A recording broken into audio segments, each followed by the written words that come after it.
interesting discussion on the economy and the complexity of exchange and so on. But from the standpoint of complexity of exchange, one can think of the exchange of something which is tangible asset, such as cotton, flour, or something less tangible like trust. Right. And how does one assess trust? For instance, right now in the crisis, it's playing a major problem, or creating a major problem, because the sovereign debt crisis for the European Union is, can it repay? Right. Are they going to, how credible are they? So that is an issue over here in your story. Right. For instance, the smuggling and other corruption issues. Right. So how we deal with that corruption, I think, is a key issue. Where if you're looking at the free market system, one has to have a certain amount of trust in it. Right. I mean, what's it's that I've been when I've given this talk before, folks from Hong Kong and from Egypt have talked to me. There's not a story of political. There's not a stable story of political corruption that I have here that I've thought through carefully. One of the things that is a weird blessing in disguise is that there's been a major political realignment that's followed every one of the financial crises, which has meant that the forces that benefit from this transformation are different forces, different class forces, different social forces, different political forces. And so, in 1793 we see in 1793 we see the Democratic Republicans emerge, and they create a new bank, the Federal Land Office. The Federal Land Office, by any accounts, is the biggest bank in the world. It's offering mortgages. We don't think of it as a bank, but it is a bank because it offers mortgages on 5-year loans for hundreds and millions of acres. So in a certain sense, the Democratic Republicans move into the center, and it's those groups that ultimately are benefiting, and the merchants are kind of left out from this transformation.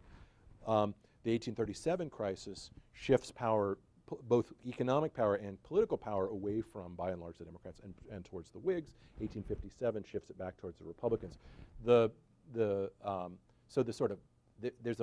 a weird sort of way in which this sort of Federalist 10 is working itself out in these financial crises, in that different consolidated groups of financial and economic actors get to sit at the trough for a certain amount of time before the next crisis comes along, and there's a political realignment that makes that transformation. So there's a story about political corruption, which ironically, in the U.S. case, produces stability rather than instability, because you've got a two-party system, and it's the other party that's suddenly in a position to be the corrupted and corrupting influence in the government. So to the extent that I guess have a story about trust and corruption, I think that's it. That by trading off who the corrupted are, there's a sense in which the U.S. is benefits. The other thing I'll have to say, though, is, and that's part of why I call it nation of deadbeats, is that the U.S. has this reputation, which is promoted by economists around the world, that the U.S. always pays its debts. And in fact, if we look at private debt throughout the 19th century, that's in fact a complete and utter falsehood.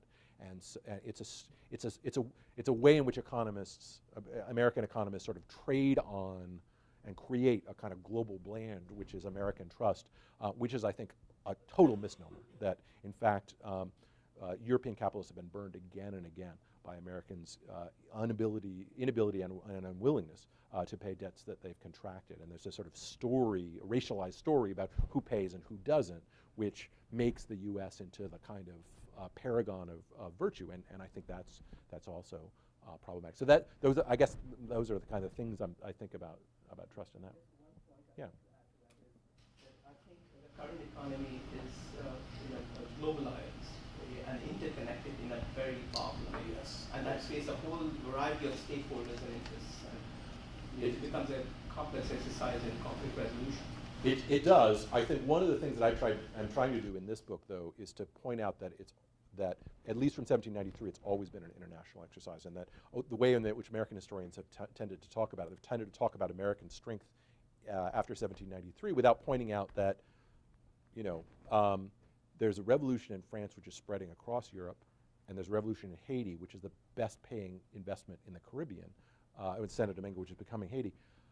The U.S. looks like a bad bet, looks untrustworthy until you compare it to, you know, the king losing his head and, you know, people being, you know, flayed in Haiti, and then suddenly so in a way the U.S. is not a good actor. It's just the only place that's seemingly left to drop your capital that's safe if wheat fields are burning in Europe and there's a revolution in Haiti. So there's part of what I want to do is to make your American historians who do economic history move the lens back to the transatlantic economy. And there's a real hesitancy to do that among economists. Economic historians are more thoughtful about this, but often not paying enough, I think, attention to the instruments.